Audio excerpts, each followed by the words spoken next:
بار پھر ناظرین میں آپ کو خوش آمدید کہتا ہوں۔ رحمت رمضان کی خصوصی براہ راست شریعت میں افطار کا حسین سا موقع ہے، اور ایک اور شخصیت نے ہمیں ابھی جوائن کیا ہے، ماشاءاللہ بہت معروف شناخواں ہیں، اور جب میں ان سے گفتگو کر رہا تھا تو مجھے جو لطف آیا ان کی باتوں میں، اس میں خاص بات یہ کہ 6 برس تک مستقل ماشاءاللہ یہ سرکار مدینہ صلی اللہ علیہ وآلہ وسلم کی بارگاہ اقدس میں رہیں۔ بس یہ نسبتوں والے جو لوگ ہوتے ہیں نا ناظرین، یہ ہمارے لیے سر کا تاج ہوتے ہیں۔ آپ کے ہمارے ہم سب کے بہت پسندیدہ ہیں جناب الحاج حبیب اللہ بھٹی صاحب ہمارے ساتھ تشریف فرمائے۔ آپ کو خوش آمدید، السلام علیکم۔ اس سے قبل کہ بھٹی صاحب کی طرف ہم چلیں، پہلے ذرا ستارہ صاحبہ سے پوچھتے ہیں کہ آپ کہاں تک پہنچی اپنے کھانے کے محاذ میں؟ کھانے کے محاذ میں آلموسٹ ڈن ہے، املی چنا چاٹ ہے، بلکہ کہیں کھانا بنانے کے محاذ میں، کھانے کے محاذ میں تو ہم داخل ہوں گے افطار کے بعد۔ املی چنا چاٹ ہے، بالکل تیار ہو گئی ہے، اس کے اوپر میں نے پاپڑی جو ہے وہ فرائی کر کے ڈال دی ہے، اور اسی کے ساتھ بنانا چاکلیٹ شیک بھی بالکل تیار ہے، اس کو ڈیکور کیا ہے چاکلیٹ بار کے ساتھ، اور ہمارا کشمیری گوشتابہ جو ہے وہ بھی بالکل تیار ہے۔ بس اب 1 منٹ بعد اس کا تڑکا لگنا ہے اور یہ ڈش آؤٹ ہو جائے۔ شفیق صاحب جو ہے نا، وہ آپ کو پتہ ہی نہیں ہے، وہ آپ بتائی جا رہی ہیں، وہ مسکرائے جا رہے ہیں، وہ کہہ رہے ہیں ایک ایسے شخص جو پہلوان ہے اس کے سامنے باتیں ہو رہی ہیں کھانے پینے کی، وہ بھی ایک تو روزہ ہے، ایک تو روزہ ہے، اوپر سے اینڈ ہے روزہ نہیں ایک تو روزہ ہے پھر روزہ ہے، جی پھر روزہ ہے، نہیں وہ کہہ رہے ہیں ایک تو روزہ ہے اوپر سے اینڈ ہو چکا ہے ٹائم کا۔ اصل بات یہ ہے۔ اچھا جی، اچھا واجد بھائی یہ بتائیے، اب جیسے عید آنے والی ہے، جی ہمارے یہاں بہت سے ایسے لوگ ہیں اس وقت، تو ایک تو کورونا میں، چونکہ ظاہر ہے کورونا ورلڈ میں ہم جی رہے ہیں تو مسائل تو ویسے لوگوں کے بہت زیادہ ہیں، لیکن اس کے باوجود وہی بات ہے، لطف تو یہ ہے کہ آدھی روٹی ہے اور اس میں سے بھی کسی کا خیال کر لیا جائے، ہے نا؟ بے شک۔ تو کیا کہیں گے وہ جو یتیم بچے خاص طور پہ اس وقت جو بیچارے ویسے ہی پریشانی کے عالم میں، ان کے لیے کیا آپ کہنا چاہیں گے کہ ہمیں کس طرح سے ان کا خیال رکھنا چاہیے؟ عید قریب ہے۔ دیکھیے جنید بھائی، سب سے پہلی بات تو یہ کہ جو بھی یہ اس میں یہ نہیں کہ صاحب حیثیت لوگوں کا ہی یہ بنتا ہے، نہیں، جتنی جس بندے کے پاس جتنی جس کی اوقات ہے وہ اپنے حساب سے اپنی 4 دیواری کو دیکھ کے، اپنی چادر کو دیکھ کے، میرا مشورہ یہ ہے کہ عید بالکل نزدیک ہے، اپنے آس پاس گھر کے ارد گرد دیکھیے، جو آپ کو لگے کہ واقعی یہ لوگ حقدار ہیں، یہ یتیم بچے ہیں، ان کے سر پہ ہاتھ رکھیے۔ وہ کسی چیز کی شکل میں بھی ہو سکتا ہے، آپ ان کو کپڑے لے دیں، ان کو جوتا لے دیں، فرض کریں آپ کی حیثیت بالکل کم ہے، کسی یتیم بچے کے سر پہ ہاتھ رکھ کے کسی اچھی جگہ سے اس کے بال کٹوا دیں، اس کو خوبصورت بنوا دیں، تو مجھے لگتا ہے یہ بھی ایک بہت بڑی نیکی ہے۔ اچھا یہاں قطع کلام کی معذرت، میں ذرا ایک انڈورسمنٹ لے لوں پھر آپ کی طرف آتا ہوں۔ صاحب وہ بتائیے نا، آپ جو واقعہ سرکار علیہ السلام عید کے موقع پہ جا رہے تھے، جو بچے 2 یتیم ملے، وہ ذرا کتنا حسین واقعہ ہے۔ وہ یتیم تھے اور ان کی والدہ بھی نہیں تھی، ان کو روتے ہوئے دیکھا تو رحمت کونین نے پوچھا بچوں کیوں رو رہے؟ آئے ہائے، آج تو خوشی کا دن ہے۔ عرض کی روتے ہوئے، یا رسول اللہ ہماری نہ ماں ہے اور نہ باپ ہے۔ اللہ، دوسرے بچے اپنے والدین کے سائے میں عید کی خوشیاں سیلیبریٹ کر رہے ہیں، ہم کس کے ساتھ خوشیاں منائیں؟ حضور کی چشم جاں نواز سے اشک رواں ہو گئے۔ اللہ، آپ نے ان بچوں کو سینے لگایا۔ اللہ، میں بچوں آج سے میں تمہارا باپ ہوں، اللہ، اور عائشہ تمہاری ماں۔ اللہ اللہ، میں اس وقت میں آپ کو بتا نہیں سکتا، میرے جذبات پہ میں مطلب آپ کے آنسو امٹ پڑے، میری بھی اس وقت یہ کیفیت ہوگی جملے سن کے۔ یہ واجد بھائی وہ جذبہ ہے، اللہ جانتا ہے۔ اس وقت مفتی صاحب جو رو رہے ہیں نا، ہم سب اشبار ہو گئے اس جملے پہ۔ بے شک ایسا، آپ ذرا اس کی فیل کو محسوس کریں کہ سرکار علیہ السلام فرما رہے ہیں کہ آج سے عائشہ تمہاری ماں ہے سلام اللہ علیہا، اور میں رسول اللہ صلی اللہ علیہ وسلم میں تمہارا باپ ہوں، ان یتیم بچوں کے لیے۔ یہ کتنی یعنی درد بانٹنے کا کیسا جذبہ ہے، ذرا اس بارے میں بتائیے۔ سبحان اللہ، یہ دیکھیے یہ اتنا خوبصورت اور پیارا واقعہ مفتی صاحب نے سنایا کہ اس سے ہی اگر ہم سیکھنا چاہیں تو ہمارے لیے یہ بہت بڑی بات ہے کہ ہم کسی یتیم کو اپنے سینے کے ساتھ لگا کے اس کو یہ فیلنگ دے دیں کہ بیٹا میں تمہارا باپ ہوں، یا میں تمہارا چچا ہوں یا ماں ہوں، کوئی رشتہ۔ تو واقعی ایک مجھ سے اب فکرے کہے نہیں جا رہے، اتنا میں کیا آپ کو بتاؤں جنید بھائی۔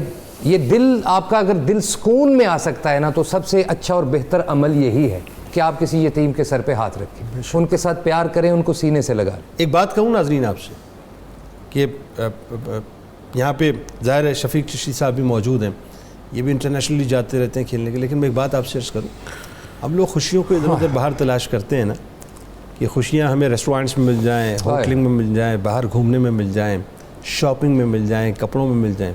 اصل خوشی چاہیے نا ناظرین، اصل خوشی ہمارے اندر ہوتی ہے، یہ ہمیں اندر سے صرف باہر نکالنی ہوتی ہے، اور اس کو باہر نکالنے کا طریقہ کیا ہے؟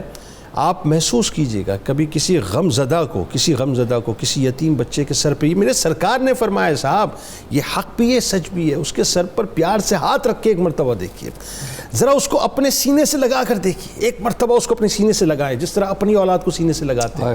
میں آپ کو سچ بتا رہا ہوں ناظرین، اس کی تسکین کا احساس آپ کو ابھی نہیں ہو رہا جو میں بول رہا ہوں، لیکن جس وقت آپ یہ کام کر لیں گے نا، اس وقت آپ کو پتہ چلے گا کہ ایک یتیم کو جب آپ سینے سے لگائیں گے، اس تسکین کا، اس راحت کا احساس اس وقت آپ کو ہوگا جب وہ اس کا سینہ آپ کے سینے سے مس ہوگا، تب آپ کو پتہ چلے گا. ایسا لگے گا جیسے خوشیوں کی کائنات سمٹ کے آپ کے دامن میں آ گئی. بے شک. جی چشتی بھائی کیا کہیں گے؟ یہ اسی پہ بات کریں صاحب کہ کبھی کوئی ایسا موقع آپ کی زندگی میں آیا کہ جہاں کوئی یتیم بچہ آپ کے پاس آیا ہو، آپ نے اس کی داد رسی کی ہو؟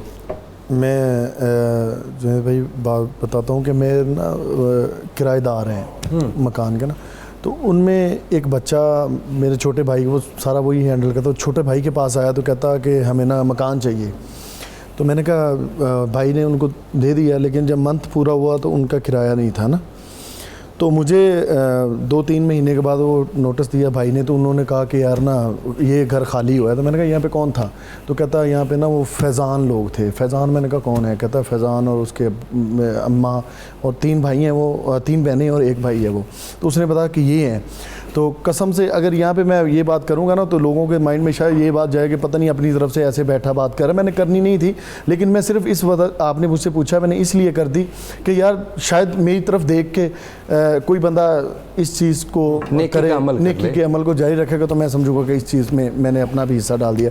تو قسم سے مجھے اس نے بتایا. میں نے کہا یار اس نے کیوں؟ کہتا بھائی انہوں نے 3 مہینے کا کرایہ نہیں دیا تھا، پہلے 2 مہینے کا دیا، باقی 3 مہینوں کا نہیں دیا. تو میں نے کہا کہ ریزن کیا تھا؟ میں انٹرسٹڈ ہو گیا. میں نے کہا پوچھا بتاؤ کیا بات ہے؟ انہوں نے کہا یہ وجہ ہے. قسم سے میں نے اس کو بلایا اور آج تک آپ جا کے میری ویریفیکیشن کر سکتے ہیں، وہ بچہ اور وہ فیملی آج تک میرے گھر میں بیٹھے ہیں. 1 سال اور 7 مہینے ہو گئے. میں نے ان سے پوچھا نہیں. مجھے کیا ویریفیکیشن کرنی ہے؟ بات یہ ہے کہ ویریفائی کرنے کے لیے بیٹھے میں نا، مطلب میں ایک بات کر رہا ہوں کرنے کے لیے بیٹھے مائنڈ. انہوں نے ویریفائی کر لیا، سنیں، انہوں نے ویریفائی کر لیا اور نیتوں کے کاغذ کے اوپر تحریر لکھ دی ہے. بے شک. ٹھیک ہے جی. بس اب تو یہ ہے کہ اللہ کی بارگاہ میں صرف جو ہے نا وہ یہ رجوع کیجئے کہ یا اللہ تیری قدرت کی مہر اس پہ لگ جائے اور یہ قبول ہو جائے. بس اصل بات یہ ہے. اچھا جی، آخر میں کیا پیغام دینا چاہتے ہیں واجد بھائی، یہ بتائیے.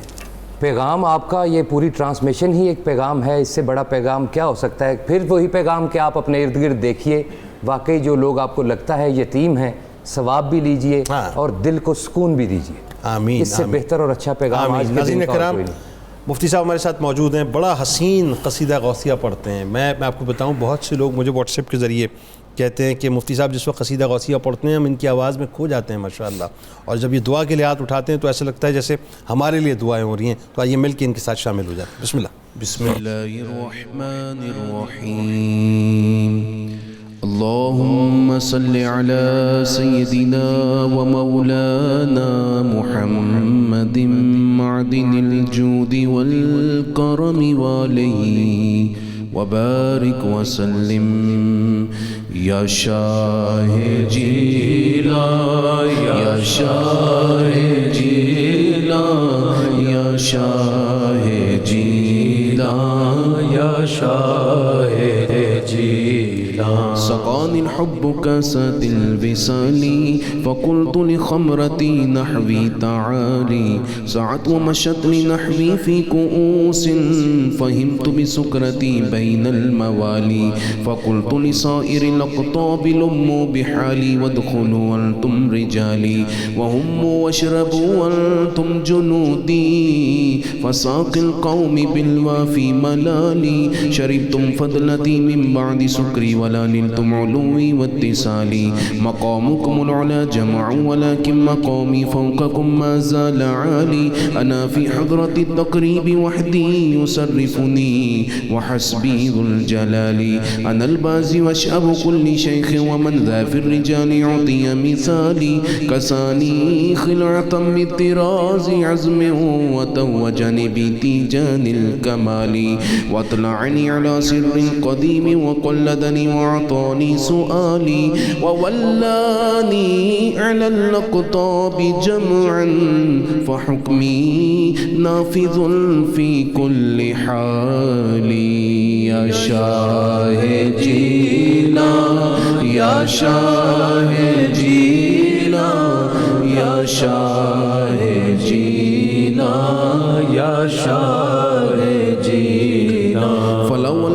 سري في بحار لسار الكل غورا في الزوال ولو ألقيت سري في جبال لدقت واختفت بين الرمال ولو ألقيت سري فوق نار لخمنت والتفت من سر حالي ولو ألقيت سري فوق ميت لقام بقدرة المولى تعالي وما منها شهور أو ظهور تمر وتلقدي إلا تالي وتخبرني بما يأتي ويجري وتعلمني فاقصر عن جدالي مريدي هموت واشتح وغني وافعل ما تشاء فالاسم علي مريدي لا تخف الله ربي أعطاني رفعة نلت المنال طبولي في السماء والأرض دقت وشعوش السعادة قد بدالي بلاد الله ملكي تحت حكمي ووقتي قبل قلبي قد صفالي نظرت إلى بلاد الله جمعا كخردلة على حكم اتصالي وكل ولي له قدم وإني على قدم النبي بدر الكمال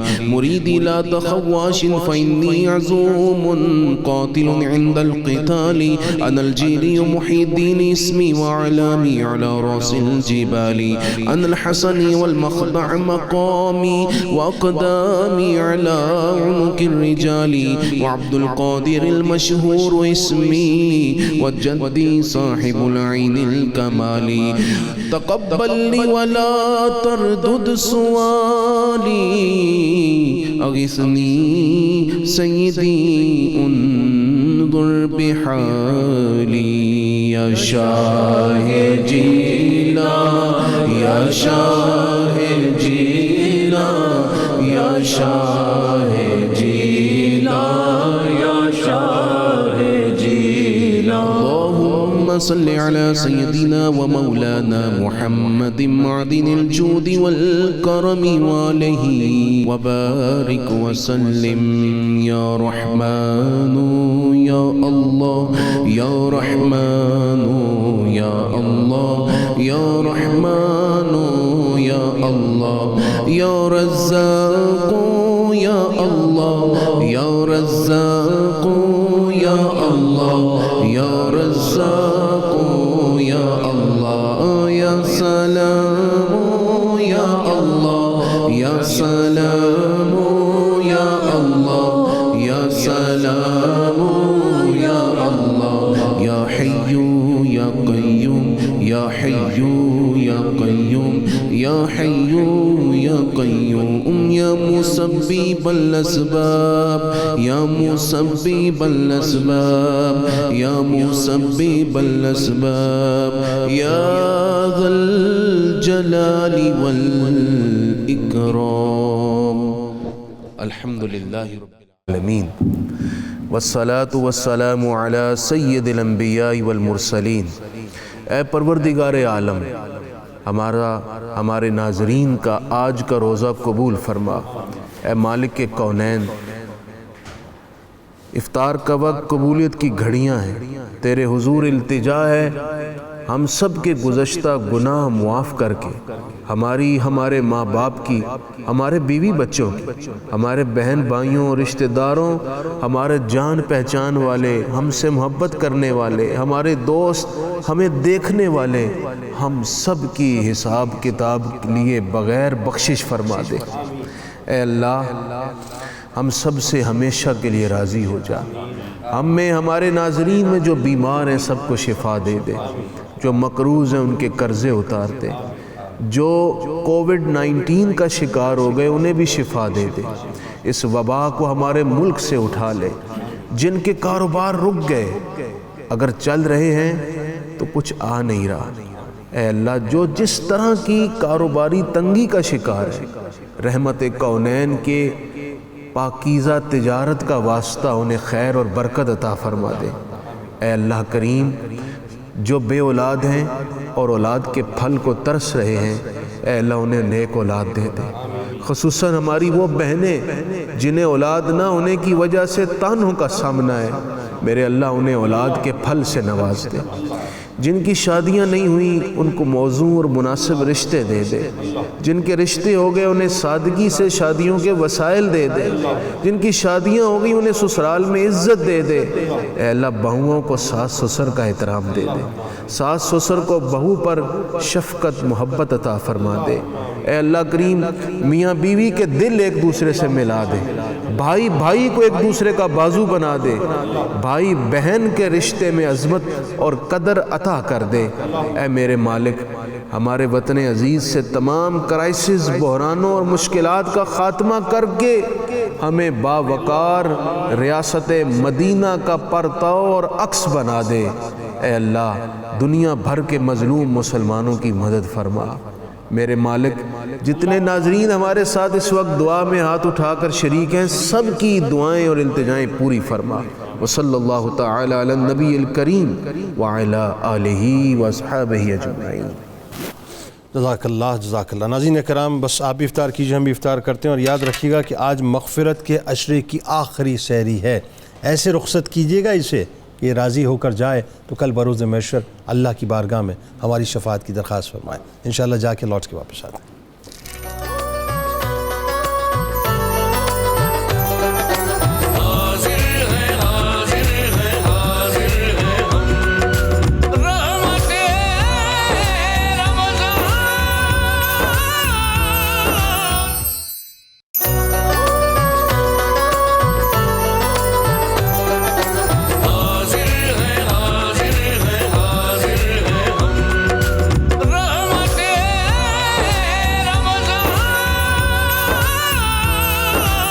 ناظرین کرام ایک بار پھر میں آپ کو خوش آمدید کہتا ہوں۔ رحمت رمضان کی خصوصی براہ راست نشریات میں افطار کا موقع ہے۔ دو ممتاز شخصیات اس وقت ہمارے ساتھ تشریف فرما۔ پہلی شخصیت میرے دل کی جانب ہیں، بہت قریب ہے ماشاءاللہ، ممتاز عالم دین محترم جناب مفتی فاروق القادری صاحب، اور دوسری شخصیت بھی یقیناً کسی تعارف کی محتاج نہیں ہے، ممتاز عالم دین محترم جناب مفتی محمد سعید رضوی صاحب۔ آپ دونوں کو میں خوش آمدید کہتا ہوں۔ السلام علیکم۔ آج ناظرین ابتدا میں چونکہ آپ کو پتہ ہے موضوع ہے قرآن و سنت کی روشنی میں یتیموں اور لے پالک بچوں کے حقوق کے حوالے سے، آپ کو ایک بلین ڈالر کا ایک عمل بتاتا ہوں۔ بہت سے لوگ اپنے دل کی سختی کی وجہ سے بڑے پریشان ہوتے ہیں اور ضروریات کے پورا نہ ہونے کی وجہ سے بڑے پریشان ہوتے ہیں، ایسا ہی ہوتا ہے نا؟ تو سنیے ذرا، $1 بلین کا یہ عمل ہے، اس کو نوٹ مت کیجئے گا بلکہ دل کی کاپی پہ لکھ لیجئے گا اور عمل میں شامل کر لیجئے گا کہ نبی کریم صلی اللہ علیہ وآلہ وسلم نے ارشاد فرمایا کہ کیا تم پسند کرتے ہو کہ تمہارا دل نرم پڑ جائے اور تمہاری ضروریات پوری ہو جائیں؟ عرض کیا گیا رسول اللہ صلی اللہ علیہ وآلہ وسلم بالکل۔ تو آپ نے فرمایا کہ تو یتیم پر رحمت و شفقت کرو اور اس کے سر پر ہاتھ پھیرو اور اپنے کھانے میں اس کو کھلاؤ تو تمہارا دل نرم ہو جائے گا اور تمہاری ضروریات پوری ہو جائیں گی۔ ناظرین یہ تو ہوئی ایک بات، اب ذرا ایک اور بات دیکھیے صاحب، کیا ریوارڈ ہے جو یتیم کے ساتھ محبت کرتا ہے اس کا۔ حضرت امام محمد غزالی علیہ رحمہ فرماتے ہیں، اپنی کتاب میں لکھتے ہیں کہ ایک بزرگ کا واقعہ بڑا کمال واقعہ ہے ناظرین۔ وہ بیان کرتے ہیں کہ ایک بزرگ بیان کرتے ہیں کہ میں پہلے بڑا گناہگار تھا، ایک دن کسی یتیم کو دیکھا تو میں نے اسے اتنی زیادہ عزت دی، اتنی زیادہ محبت دی، اتنا پیار بھلا سلوک اس کے ساتھ کیا جیسا کہ کوئی باپ اپنی اولاد کے ساتھ کرتا ہے، جیسا کہ کوئی باپ اپنی اولاد کے ساتھ کرتا ہے۔ وہ کہتے ہیں کہ رات کو جب میں سو گیا تو میں نے دیکھا کہ جہنم کے فرشتے مجھے بری طرح سے پکڑ کر گھسیٹ کر جہنم میں لے کے جا رہے ہیں۔ اچانک وہ یتیم درمیان میں آ گیا اور کہنے لگا کہ انہیں چھوڑ دو تاکہ میں رب کریم سے ان کے لیے گفتگو کروں۔ فرشتوں نے انکار کیا اور پھر جب انکار کیا تو ایک ندا آئی۔ اب وہ ندا کیا آئی ناظرین سنیے، وہ ندا یہ آئی کہ اسے چھوڑ دو، ہم نے یتیم پر رحم کرنے کی وجہ سے اس کی بخشش کر دی ہے۔ تو ناظرین بات یہ ہے صاحب کہ یہ $1 بلین کا عمل ہے، بہت آسان راستے ہیں۔ میں نے آپ کو کہا نا جنت میں جانے کا راستہ بہت آسان ہے، تلاش کرنے کی ضرورت نہیں ہے، راستے تو اللہ نے سامنے بتلا دیے ہیں، کسی ایک راستے کو اختیار کر لیں، اللہ تعالیٰ کرم کر دے گا۔ یتیم پر شفقت دلوں کو نرم کرتا ہے، یتیم پر شفقت کرنا ضروریات کو پورا کرتا ہے، اور یتیم کو شفقت ناظرین وہ اثر دیتی ہے، وہ نتیجہ دیتی ہے کہ جس وقت سارے ضرورت مند محشر کے روز کھڑے ہوں گے، جو یتیم سے پیار کرنے والا ہوگا اس کو اللہ تعالیٰ داخل جنت کر دے گا۔ آئیے آغاز کرتے ہیں، مفتی صاحب آپ سے آغاز کرتے ہیں۔ قرآن کی روشنی میں تو ظاہر ہے بہت خوبصورت اور حسین گفتگو آپ نے افطار سے پہلے فرمائی کہ یتیموں کے حقوق کیا ہیں، اب ذرا احادیث کی روشنی میں بتلائیے۔ بسم اللہ الرحمن الرحیم۔ احادیث میں بکثرت روایات یتیموں کی خدمت کرنے، ان کے ساتھ شفقت سے پیش آنے، ان کو عزت دینے، ان کی پرورش کرنے کے حوالے سے موجود ہیں۔ نبی اکرم رحمت عالم صلی اللہ علیہ وسلم نے فرمایا، روئے زمین پر سب سے بہترین گھر وہ ہے جس گھر میں یتیم کے ساتھ حسن سلوک اور اس کی عمدہ پرورش کی جائے۔ سبحان اللہ، روئے زمین پر، اللہ، اور ساتھ یہ بھی فرمایا، روئے زمین پر بدترین گھر وہ ہے ہائے ہائے ہائے، جس میں یتیم کے ساتھ برا سلوک اللہ اللہ کیا جاتا ہے اللہ اللہ اور اس کی پرورش پر توجہ نہیں دی اللہ جاتی اللہ اور اس کو ایذا پہنچائی جاتی ہے۔ اللہ۔ یہاں پہ ذرا سر یہ وضاحت بہت ضروری ہے، بتائیے اب اس سے مراد میں لوں کہ جن چچاؤں کے، تایاؤں کے یا چچیوں کے اور تائیوں کے زیر کفالت جو ہے یتیم بچے ہوتے ہیں، یا جن کے یہاں نوکر یتیم بچے ہوتے ہیں، اس سے مراد پھر ہم یہ لیں گے؟ بالکل ایسا ہی ہے، جس گھر میں بھی یتیم بچہ ہے جس گھر میں بھی، اور وہ جس حیثیت سے، ٹھیک ہے، کیونکہ حدیث میں عموم ہے، یعنی وہ چاہے وہ زیر سرپرستی ہے جو شریعت نے درجہ بدرجہ سرپرستی کا منصب سونپا ہے وہ ہے، یا گھر میں کوئی ملازم یا ملازمہ ہے جو یتیم ہے، تو ان کی ساتھ بھی اگر برا سلوک ہوگا یا اچھا سلوک ہوگا تو اس حدیث کے پہلوؤں کا وہ مصداق بنے گا۔ درست۔ اسی کے ساتھ میں ریلیٹ کر کے ایک حدیث سناؤں۔ نبی اکرم صلی اللہ علیہ وآلہ وسلم نے ارشاد فرمایا، اور یہ امام قرطبی نے لکھا ہے کہ بعض روایتوں میں حضرت داؤد علیہ السلام کا فرمان ہے، بعض روایتوں میں ہے کہ یہ رحمت کونین علیہ السلام کا فرمان ہے۔ فرمایا کن للیتیمی کا ابن رحیم، فرمایا یتیم کے ساتھ اس طرح سے پیش آؤ جیسے ایک مہربان، شفیق اور بڑا پیار کرنے والا باپ اپنی سگی اولاد سے پیش آتا ہے۔ اللہ اللہ، اب اس میں دیکھیں اللہ کہ سگی اولاد کو جو آپ ترجیح دیتے ہیں، جس طرح سے اس کے ساتھ سلوک کرتے ہیں، جس طرح کی اہمیت اسے دیتے ہیں، اگر آپ کے گھر میں یتیم ہے، چاہے وہ ملازم ہے، چاہے آپ کے بھائی بہن کسی کا بیٹا ہے، بیٹی ہے، تو اس کو اسی طرح کی اہمیت دینے کا حکم ہے۔ اس سے سرپرستوں کا جو فرض منصبی ہے وہ بھی طے کر دیا دین نے۔ ایک اور حدیث پاک کنز العمال میں ہے اور بڑی خوبصورت حدیث ہے جی، بتائیے۔ اور یہ سننے کے بعد میں سمجھتا ہوں ہر ایک کی خواہش ہوگی میں یتیم کے ساتھ اچھا سلوک کروں، بلکہ تلاش کرے یتیم، تلاش کریں گے لوگ۔ سبحان اللہ۔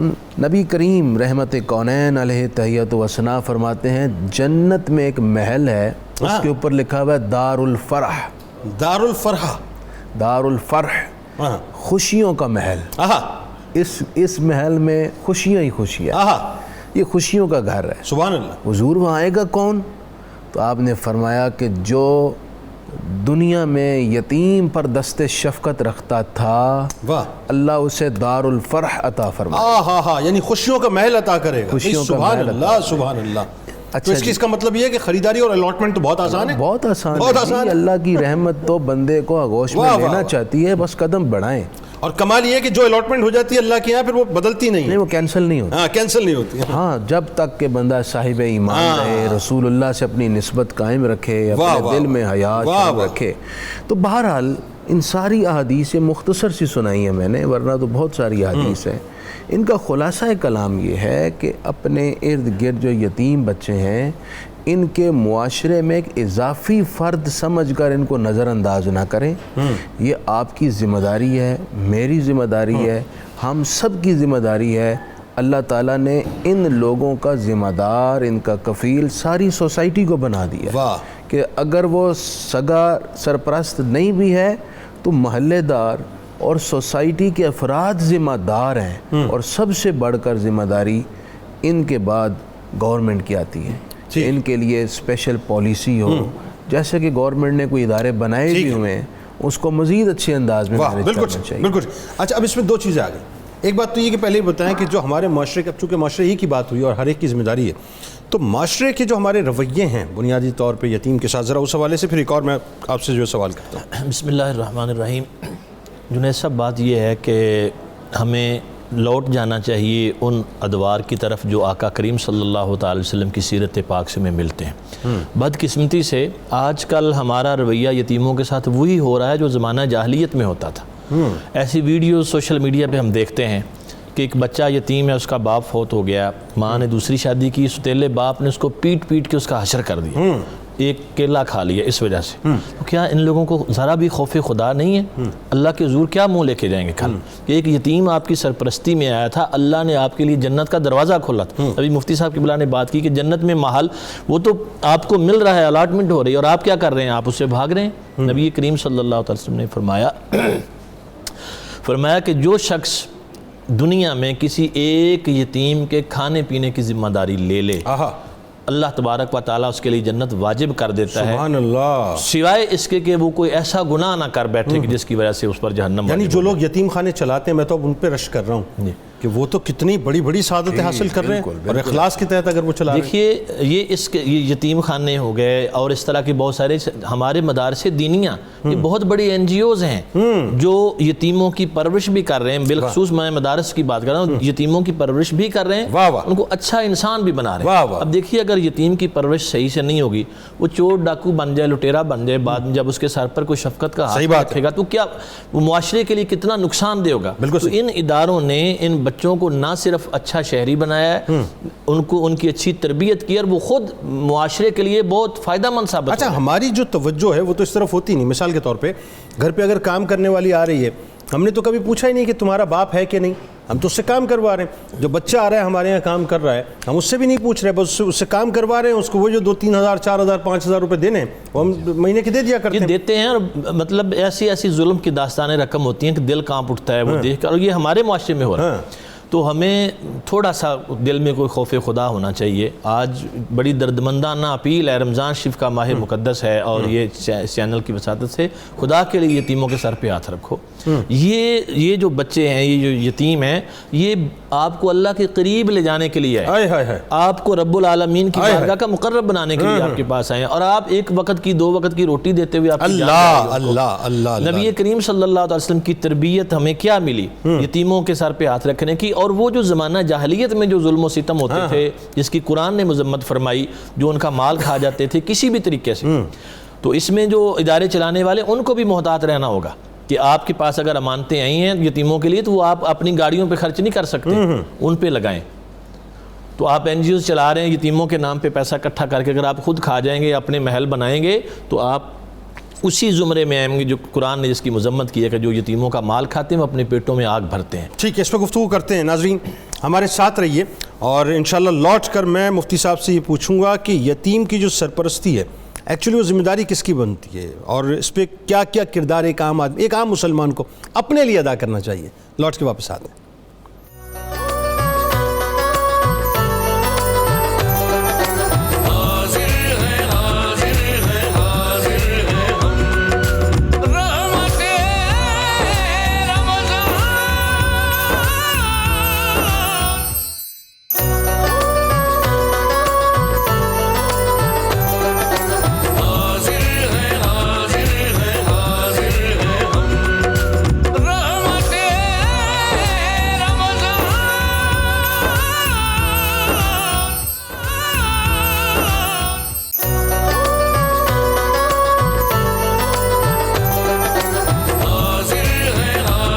بار پھر ناظرین میں آپ کو خوش آمدید کہتا ہوں۔ رحمت رمضان کی خصوصی براہ راست نشریات میں افطار کا موقع ہے، اور جید علماء کرام ہمارے ساتھ موجود ہیں۔ بات ہو رہی تھی مفتی صاحب کہ اب یہ بتائیے کہ جو یتیم ہے اس کی سرپرستی کی ذمہ داری بنیادی طور پر کس پہ عائد ہے؟ اصل میں یتیم کی 2 حیثیتیں ہیں۔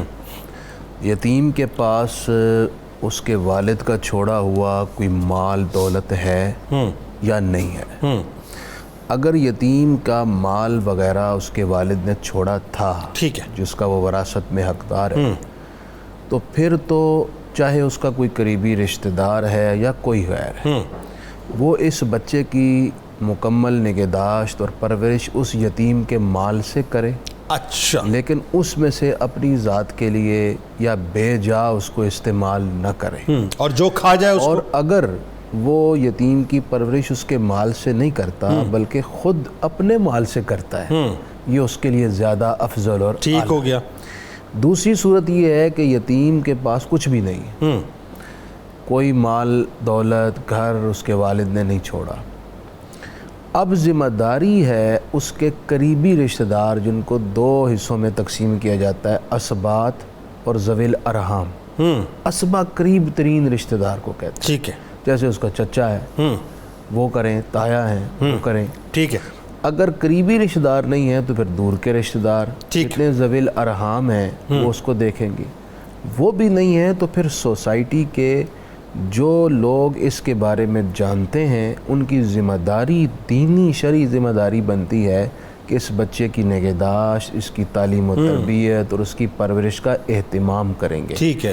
اور اگر یہ نہیں کرتے تو پھر بہرحال ریاست کا کام ہوتا ہے کہ ایسے بچوں کے رہنے کا، ان کی غذا کا، ان کی پرورش کا، ان کی تعلیم و تربیت کا، پورے ان کی زندگی سے متعلقہ امور کا ریاست ذمہ داری اٹھائے گی اور ان کی پرورش کی۔ اچھا اب یہ بتائیے، وہ جو بات درمیان میں نے انٹرپٹ آپ کو کیا تھا کہ ایک بچہ ہے، وہ مالدار بچہ ہے، ماں باپ چلے گئے، چچا تایا پھپھا پھپھی واٹس ایور کسی نے بھی پالا، اب اگر ان کی نگاہ اس کے مال کی طرف ہے، اور ہوتا ہے اب مال ہڑپ لیتے ہیں آج کل، یتیم کو جو ہے مال نہیں دیتے، یعنی الگ کر دیتے ہیں، بڑے کیسز اس وقت جو ہے کورٹ میں چل رہے ہیں، اور آپ کو یاد ہوگا یہ پروگرام بھی ہم نے ایک کال ہی کے نتیجے میں کیا ہے، جو ایک کال آئی تھی جس میں ان کی جائیداد کو جو ہے غصب کر لیا تھا ان کے بڑوں نے، اور کورٹ میں کیسز چل رہے ہیں، تو اس حوالے سے آپ کیا فرمائیں گے؟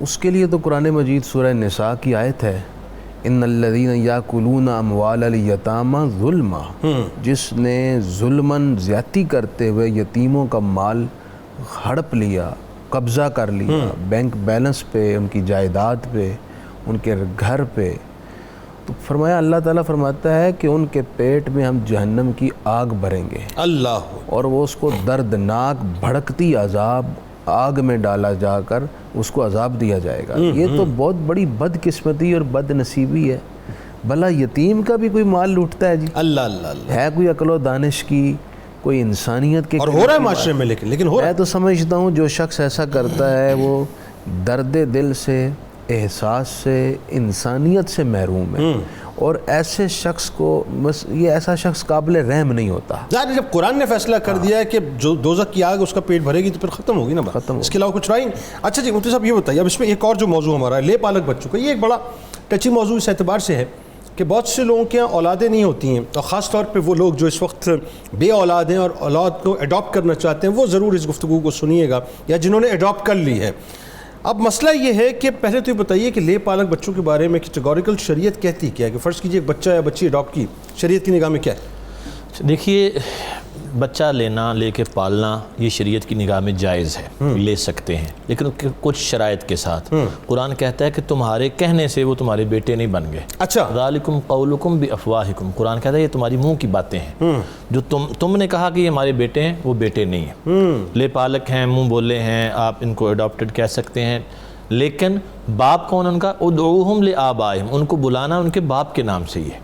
اچھا، یہ سب سے بڑا مسئلہ ہے ہمارے یہاں۔ ہماری جو گورنمنٹ کے ادارے ہیں ان کو بھی یہ سوچنا چاہیے کہ ایک خانہ اڈاپٹ بچوں کے لیے بھی رکھیں، تاکہ وہ وہاں اپنے سرپرست کے طور پر تو نام لکھ سکتے ہیں، اس کے باپ کے طور پر نام نہیں لکھ سکتے۔ ہمارے یہاں ایسا کچھ بھی نہیں ہے۔ اب یہ شرعی طور پر جائز نہیں ہے کہ جس کا بیٹا نہیں ہے وہ اس کو اپنا بیٹا کہے، اور یا جس کا وہ باپ نہیں وہ اس کو باپ کہے، اس پر حدیث پاک میں بڑی وعیدیں آئی ہیں۔ تو بہرحال پہلی بات تو یہ ہے کہ لیا جائے، لے سکتے ہیں ضرورت کے وقت۔ جو بے اولاد ہیں کئی سال ترستے رہتے ہیں اولاد کے لیے، نہیں ہوتی، تو تقدیر کا لکھا سمجھ کے وہ راضی رہتے ہیں، اور پھر وہ کوئی بچہ لے لیتے ہیں۔ تو یہاں مشورہ یہ ہے لینے والوں کے لیے، ایک تو پردے کے احکام بھی ہوتے ہیں بڑے اس میں ضروری، مثلا کوئی ایسا بچہ لے لیا کہ جو بیوی کا کچھ نہیں لگتا، سگا رشتہ دار یعنی محرم رشتہ دار نہیں ہے، جب وہ بڑا ہوگا تو اس کے لیے غیر محرم ہے، غیر محرم ہے، تو اب اس کے پردے کے مسائل ہوں گے۔ تو پھر یہی صورتحال بچی کے ساتھ، بچی کے ساتھ بھی ایسے ہی، جی بالکل۔ اچھا اب کرنا کیا؟ اگر بتائیے، وضاحت کر دیجیے۔ میں یہ عرض کروں، اب اگر ایسا کوئی مسئلہ ہے، پہلے تو کوشش کریں کہ آپ کے جو قریبی ہیں، مثلا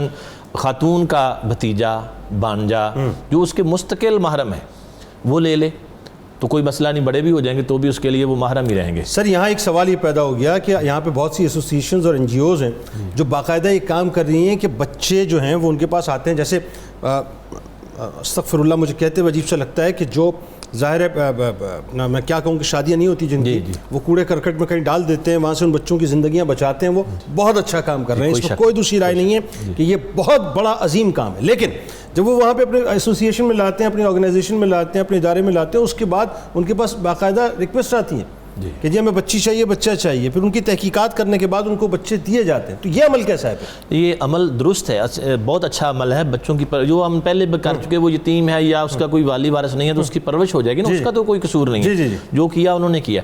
اب مسئلہ اس میں یہی ہے کہ جو قباحتیں آ رہی ہیں ان کا سد باب کرنے کا طریقہ کیا ہے, اب کریں گے کیا؟ جیسے میں نے پہلے کیا کہ خاتون اپنا کوئی بھانجا بھتیجا یا وہ رشتہ جو ہمیشہ اس کے لیے جس کے ساتھ نکاح حرام ہو وہ لے لے, وہ بڑا بھی ہو جائے تو اس کے لیے محرم ہے. دوسری صورت یہ ہے کہ وہ خاتون خود اگر اس کے لیے ممکن نہ ہو, اس کی بہن, اس کی والدہ, اس کی بھانجی اس کو اپنا دودھ پلا دے, ٹھیک ہے, اس سے بھی وہ اس کا محرم بن جائے گا ہمیشہ کے لیے. ٹھیک ہے. اچھا اسی طرح مرد ہے, بچی لی ہے تو ظاہر ہے اس کے لیے وہ غیر محرم ہے, عورت کا تو کوئی مسئلہ نہیں. اللہ یہ کہ اگر عورت دودھ پلا بھی دے بچی کو تو وہ اس کی ماں بن گئی نا, ماں بن گئی, تو اس کا شوہر جو رضائی باپ بن گیا, اب اس کے ساتھ پردے کے احکامات بدل گئے.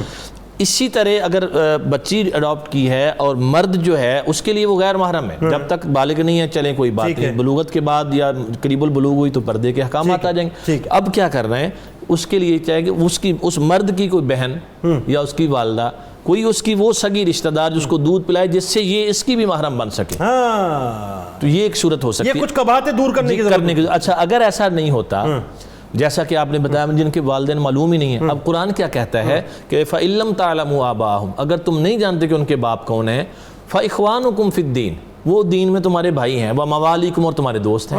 یہ قرآن کا فیصلہ ہے, یعنی وہ پھر بھی باپ نہیں ہو سکتے. اچھا ایک سیکنڈ میں اس پہ ذرا سا اور گفتگو کرتا ہوں, ایک کالر کو پہلے شامل کرتے ہیں.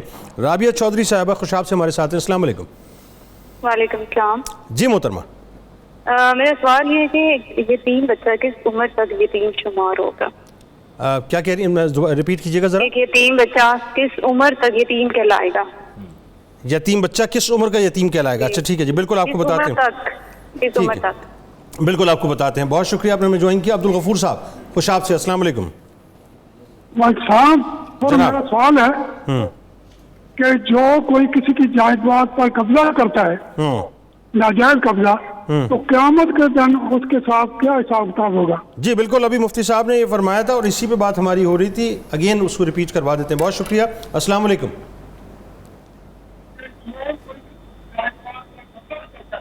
تجمل صاحب السلام علیکم. تجمل جی السلام علیکم. وعلیکم السلام. جناب کہاں سے بات؟ میرا سوال یہ ہے کہ جس کا والد فوت ہے وہ تو یتیم کہلائے گا, ٹھیک ہے. اگر والد چھوڑ گیا ہے بچوں کو اور اس کی کفالت کوئی نہیں کر رہا, اگر ان بچوں کی کفالت کی جائے کیا ان کے لیے بھی کوئی اجر ثواب ہے؟ بالکل آپ کو بتاتے ہیں. بہت شکریہ آپ نے ہمیں جوائن کیا. والد اگر چھوڑ جائے, انتقال نہیں ہوا, تو کیا ان بچوں کی کفالت کرنے میں اجر و ثواب ہے؟ بالکل ثواب ہے.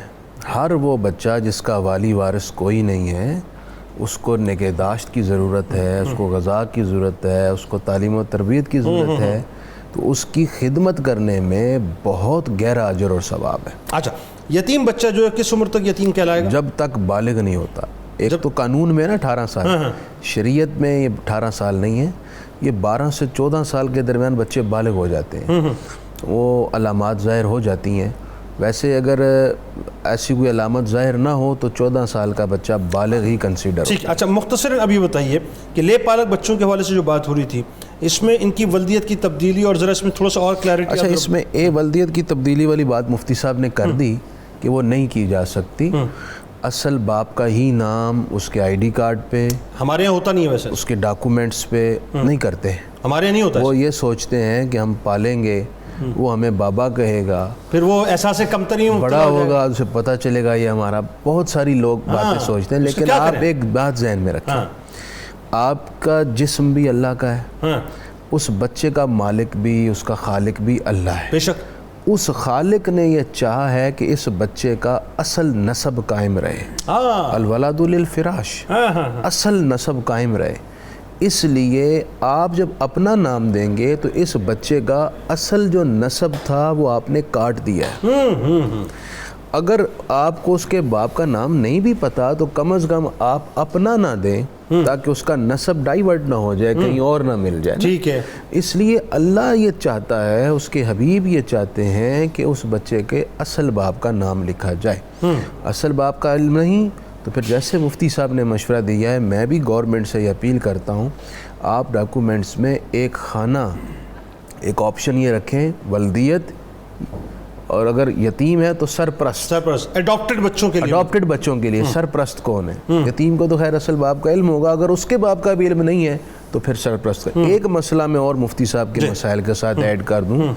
یتیم بچہ جیسے کہ بڑا ہوتا ہے، یا اڈاپٹڈ بچہ، لے پالک بچہ اس کی بات کر رہے ہیں، وہ بڑا ہوتا ہے، جیسے اس کو اصل نام نہیں دے سکتے، پردے کے مسائل ہیں، یوں ہی آپ کے حقیقی بچوں کی طرح وہ آپ کی وراثت میں حصہ دار بھی نہیں ہو سکتا. ٹھیک ہے جی، بہت شکریہ آپ نے ہمیں جوائن کیا. ناظرین کرام، جاتے جاتے بس ایک بہت چھوٹی سی بات کرنا چاہوں گا، جس کا تذکرہ روا روی میں آیا تو صحیح، لیکن ذرا رک کے اس پہ بات کرنا چاہتا ہوں.